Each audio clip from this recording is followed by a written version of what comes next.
இல்லாமை ஒரு சாபமா? இல்லவே இல்லைங்க.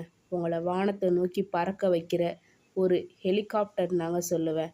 உங்களுக்கு நீங்கள் எப்படி இருக்கணும், நீங்கள் படித்தா எப்படி ஆவீங்க, உங்களோட கனவை நோக்கி பறக்க வைக்க போகிறது தாங்க இல்லாமை என்பது.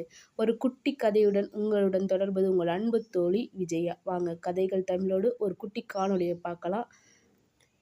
ராகவன் பிறந்தது ஒரு மிக ஏழை குடும்பத்தில். அவருடைய தந்தை ஒரு ரயில்வே நிலையத்தில் கூலி தொழிலாளி. 3 வேளை சாப்பாடு கூட கிடைக்காத நாட்கள். பள்ளிக்கூடம் செல்லும் நேரத்தில் அவன் காலில் சுருண்ட சட்டை, கையில் பழைய பை. ஆனால் அவன் முகத்தில் ஒன்றே ஒன்று, நான் ஒரு நாள் உயர்ந்தவன் ஆகணும் என்ற பசுமையான கனவு.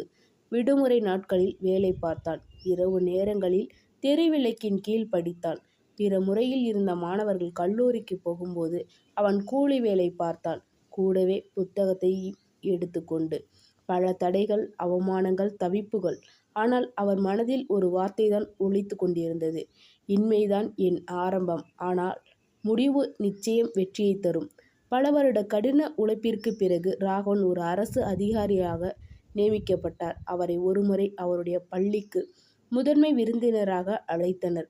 அதே இடத்தில் நிற்கும்போது அவர் சொன்னார், நான் வந்த இடம் பூமியின் அடியில் இருந்தாலும் என் கனவு வானத்தை நோக்கியது அப்படின்னு சொன்னாங்க.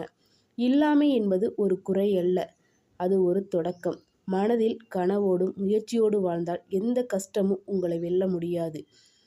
இந்த கதை உங்களுக்கு எப்படி இருக்கு? நல்லா இருந்துச்சா? உங்களுக்கு பிடிச்சிருக்கா? பிடிச்சிருந்தா லைக் பண்ணுங்கள், ஷேர் பண்ணுங்கள், சப்ஸ்கிரைப் பண்ண மறந்துடாதீங்க. இருங்க ஒன்று சொல்ல மறந்துட்டேன். இன்றைக்கி நீங்கள் படிக்கிறீங்க, கவர்மெண்ட் எக்ஸாம் எழுதுறீங்க. இந்த தடவை ஃபெயில் ஆகிட்டா அதுக்காக மனசு வருந்தி போய் உட்காரணும் இல்லை. கண்டிப்பாக ஒரு நாள் நீங்களும் ஜெயிப்பீங்க.